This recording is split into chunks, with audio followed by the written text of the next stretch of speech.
Welcome to today's code seminar.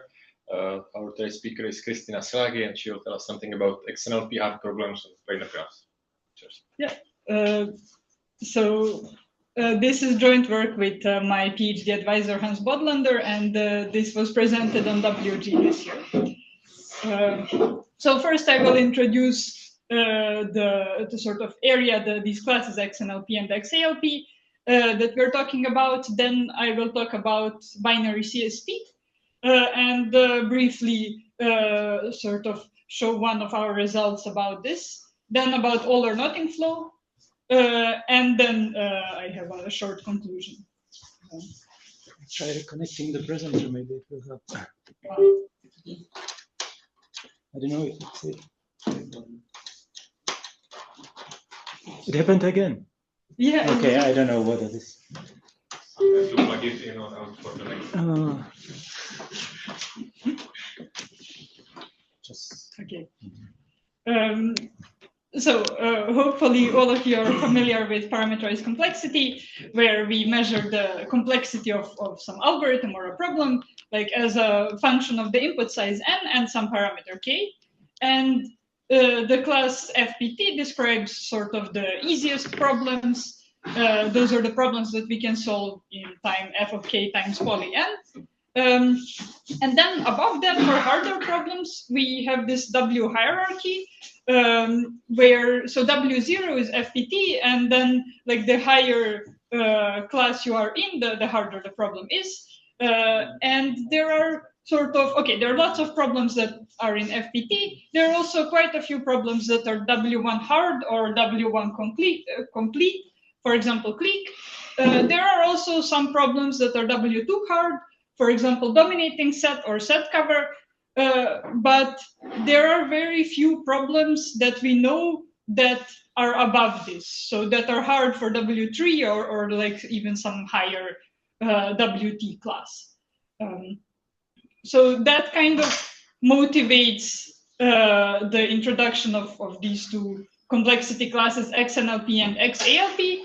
So the class XNLP consists of problems that can be solved in time f of k times poly n, but non-deterministically, as opposed to FPT, where we have a deterministic amount at the same time. And we have less space than usual, so we have just some function of k times log n space. So the space is not is also bounded in this case. And in XALP, we have the same. So it's again non-deterministic algorithms, and we have the same time and space constraints, except that we have an additional stack that is of like arbitrary large size that we can use. And what is sort of the motivation for introducing these classes is that if we prove that something is XNLP hard, that means that it's WT hard for every T. But these problems are unlikely to belong to WP, which is a sort of class that's even above this. But yeah, because of some, so there are no proofs. It's just a conjecture that they don't belong to WP based on the fact that you need certificates of a different size. And the class XALP, we can think of it as a tree variant of XNLP. So very often, if we have something that is XNLP hard parameterized by pathwidth, then it is XALP parameterized by treewidth. So in this talk, I will talk about planar graphs, and one of the parameters that we will use is outerplanarity. So that is informally the number of layers in a planar graph. So a graph is outer planar if all the vertices are on the outer face, and it is k outer planar if like we have sort of k layers. We have the outer face, and then when we delete it, we have a k-1 planar graph. And we will also use this notion of nice path decompositions, which is sort of an alternative way to define the path decompositions that you're used to. So instead of saying like we have these bags, we defined it as a sort of as a sequence of operations of terminal graphs. So we have these terminal graphs which consist of a set of vertices, a set of edges, and a set of terminals, which are vertices. That's a subset of vertices that is also ordered. So there is some like total ordering on this set of terminals. And this set of terminals is small in each step. So it is at most pathwidth in each step. And we start with some like simple terminal graph, and then we have these 4 operations that we use. So introduce, forget, add, edge, and swap. And after a sequence of these operations, we end up with our graph. And this sort of kind of describes our path decomposition, but in a sort of slightly different way. So what are these 4 operations? So here, like this red part, this is always the set of terminals. So we can introduce a terminal where we add a new so a vertex becomes a terminal, and it goes to the sort of it is the smallest one in the ordering. Then we can add an edge between 2 terminals. So between two terminals that are adjacent in this ordering. We can also swap 2 terminals that are adjacent, and we can also forget the largest terminal. So these are the 4 operations that we have. Now let me define our problem. So binary CSP you can think of it as a generalization of list coloring. So in list coloring, we have a graph, and each vertex has a list of allowed colors, and each edge has a constraint that says like its endpoints should have different colors. But in binary CSP, we are allowed to have, we again have like for every vertex, we have a list of allowed colors. But now the edge constraints can be sort of anything. So each edge has some pairs of colors of its endpoints that are allowed. So this edge maybe allows like this left endpoint to be gray and the other one blue, or the left one gray and the other one purple, and yeah, so on. So every edge can have a different constraint. So what was known about this is that it is XNLP XNLP complete parameterized by pathwidth, and XALP parameterized complete by treewidth plus degree. So that was known before, and we improved these results by proving that it is XNLP complete on an even smaller set of graphs, namely it is XNLP complete on k by n grids parameterized by k. So this is like a special case of graphs that have pathwidth k. And that it's XALP complete on planar graphs parameterized by outerplanarity. So I will briefly show the proof idea of the completeness on k by n grids. So we start, so how do we do this? We do, use a reduction from binary CSP parameterized by pathwidth. So we start with some graph that has bounded pathwidth, and then we use this result that hopefully many of you are familiar with, namely that we can, if a graph has pathwidth k, then we can do this interval representation of it. So we can draw, it is a subgraph of an interval graph that has a max clique of size at most k. So we represent it as a set of intervals where sort of if 2 intervals overlap, that means that there is an edge.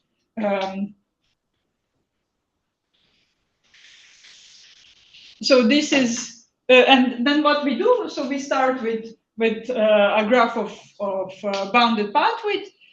We draw it as this sort of interval representation. And then what we want to do is we want to sort of check these edge constraints in binary CSP. And the way that we do that is that once we drew it as a set of intervals, to each interval at the left, endpoint, we draw a vertical line. So we add vertical lines like this.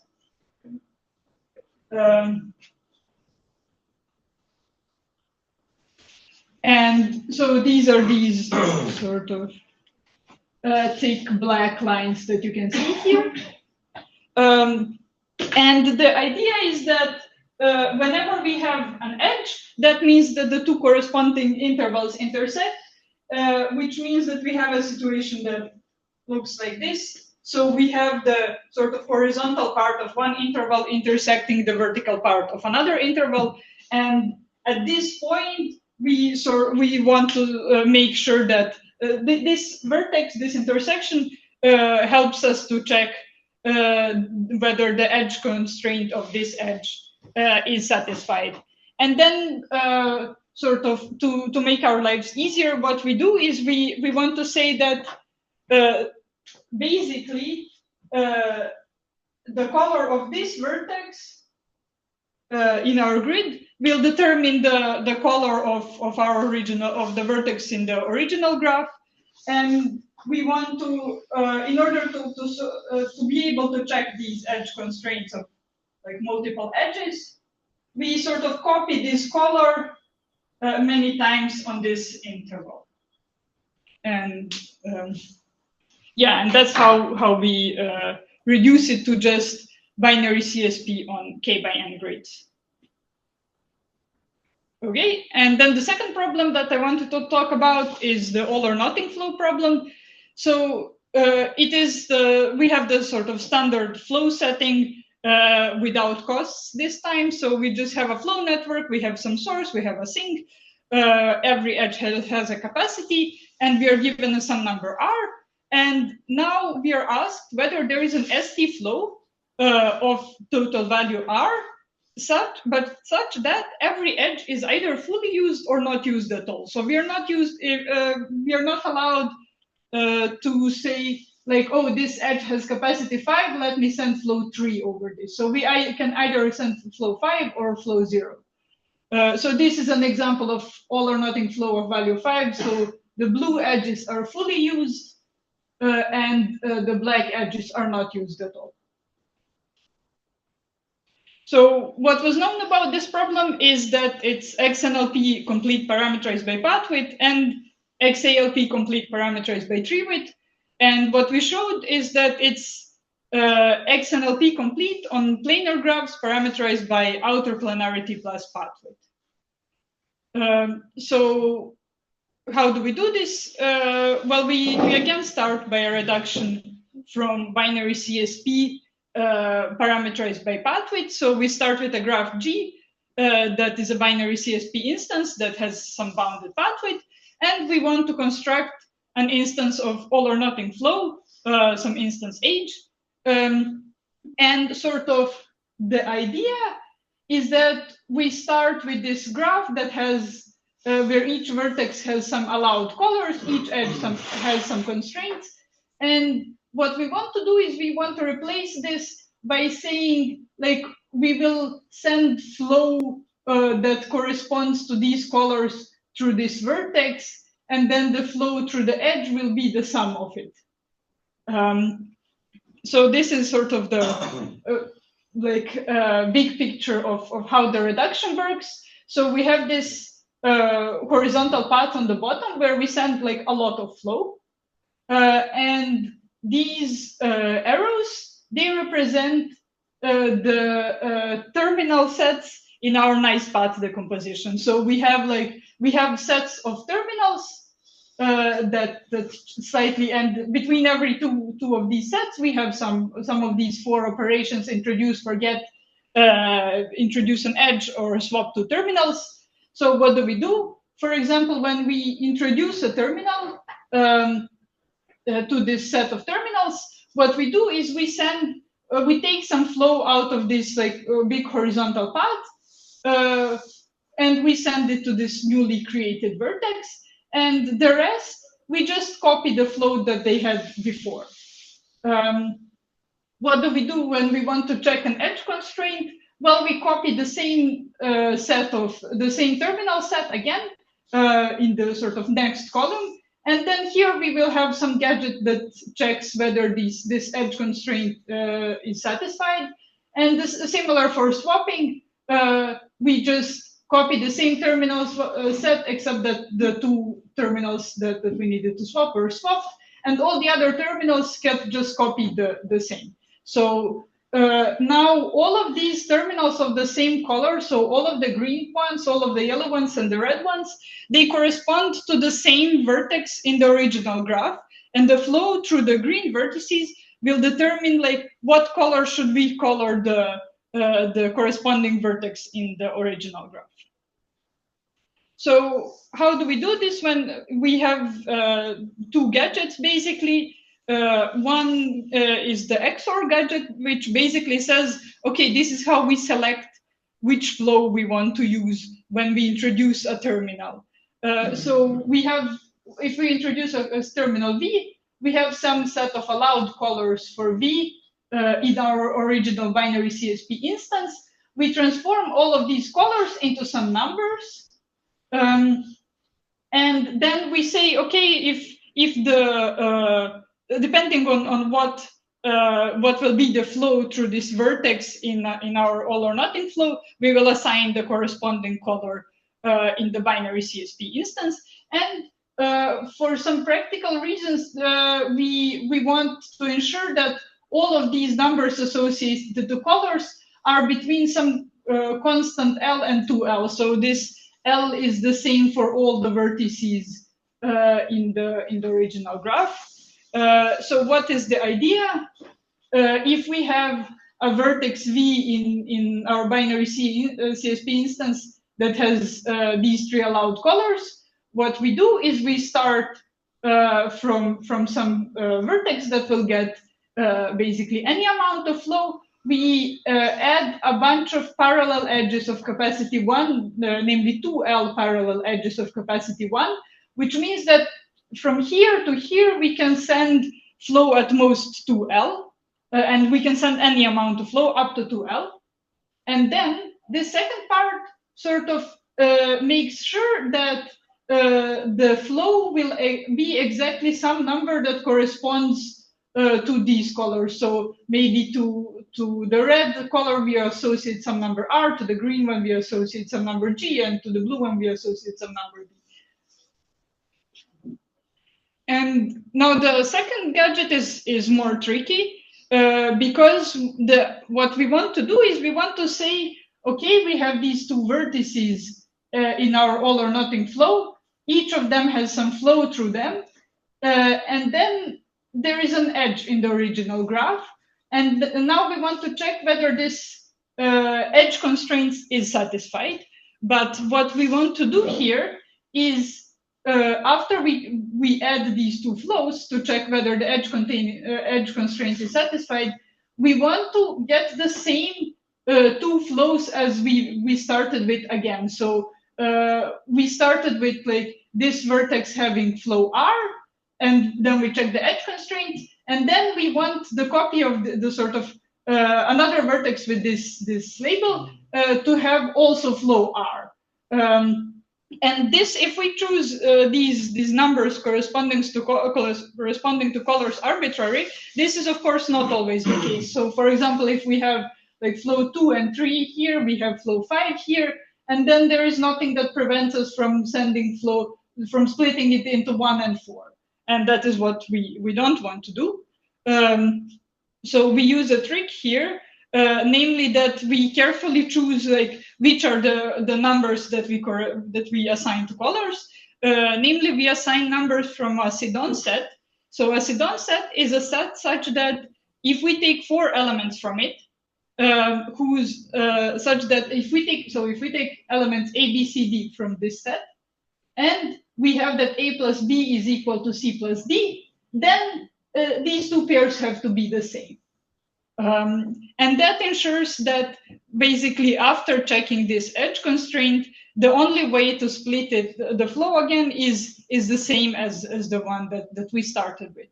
And for the swap gadget, we do basically the same, except that we swap these two edges and that we don't have we say that if you're swapping, it's the same as having an edge that allows everything as all pairs as a constraint.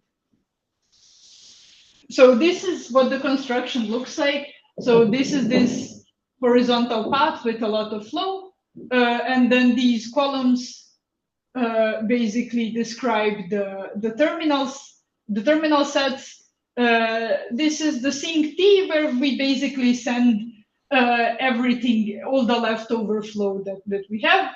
And here, all the blue vertices, those are the vertices that correspond to the same vertex in the original graph G. And this boldface 1 with some index just means that we have that many edges of capacity, parallel edges of capacity 1. So this just ensures that we can send any flow through there up to flow L. So here you see how we introduce the vertices using these XOR gadgets, and here we check the edge constraints. Here we swap, and the rest is just like copying the same flow through the corresponding terminals. So from this problem, we can prove completeness for many other problems. So we can also use it to prove hardness for in case where we have small capacities. So each edge has capacity at most 2, and then from there we can show hardness for a bunch of other problems. For example, several variants of this target outdegree orientation, where we are given for each vertex some sort of target outdegree, and we are asked if we can orient the edges such that each vertex has this outdegree. So how do we reduce the capacities to at most 2? So first of all, let me just remark that if in all or nothing flow every edge has capacity 1, then it's polynomial time solvable, because then it is the same as the sort of normal flow. But if the edges have capacity at most 2, it is already as hard as the general case. So what do? We replace. We need a gadget that replaces an edge with some larger capacity by some sort of set of edges that all have capacity 1 or 2. So here you can see this gadget. So this XY is an edge of some larger capacity, and then we replace it with something that looks like this. So the bold edges are those of capacity 2, and everything else has capacity 1. And sort of this ensures that we can exactly the sort of that we simulate this edge with a larger capacity just using these edges of capacity 1 and 2. So here is a summary of our results. So these purple ones are our results, and the rest was known before. So what maybe I didn't mention is that for list coloring and pre-coloring extension, we have the same results as for binary CSP, because there is a reduction from binary CSP to them. Yeah, these are mostly, so yeah, scattered set is some generalization of the independent set, where we don't ask, where we are looking for a set such that, so for if you're looking for an independent set, then we are looking for a set where each 2 vertices have distance at least 2. And in the scattered set version, we require this distance to be at least d for some constant d. These are all sort of some reductions from all or nothing flow. So there are still some open questions remaining. Well, so here we talked about XNLP and XALP hardness on planar graphs. So what would be interesting is to see whether we can get some similar results for other geometric graph classes, for example, unit disk graphs. So some parts of these gadgets are really easy to translate, for example, to unit disk graphs. But the problem is that whenever we have something that is planar but has large degree, that is not so easy to translate to unit disk graphs, because that large degree vertex we would probably have to replace by a large clique or something, which increases our pathwidth and treewidth. So the other question is, for all or nothing flow, we managed to prove XNLP hardness, but it is unclear whether the problem actually belongs to XALP or to XNLP. And the last sort of related problem to these is, in general, when we work with FPT and when we're looking for FPT algorithms, we can always assume it doesn't really matter whether the tree decomposition was given to us or we can compute it in FPT time. But the problem is that these algorithms for computing treewidth in FPT time, they require more than log space. So we can compute treewidth also in log space and some larger time, but it is unclear whether we can compute treewidth in FPT time and logarithmic space. Yeah, that's it. Any questions?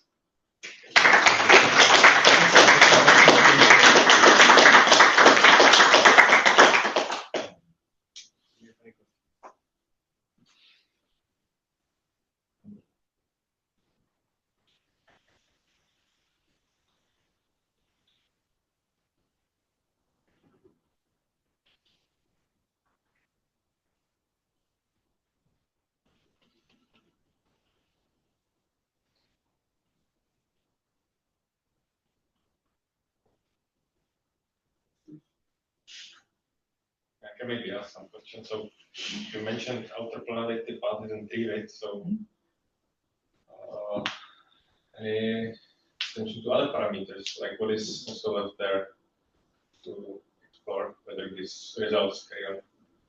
I mean, yeah, so I don't know. So for planar graphs, I guess outerplanarity is sort of an obvious one, and I keep forgetting. I think it's bounded by treewidth, or the other way around. I never know. Like one is bounded by 3 times the other. But yeah, I don't know. So I think it would be interesting also to see, like, basically most of the other parameters are open. For example, anything like click width or something like that. But yeah. All of these classes are nowhere dense. Yeah, many people that's say true. that nowhere dense implies nowhere interesting. Dense classes would be an interesting option. Yeah. So what about tree depth? What about tree depth? I don't think so. Yeah.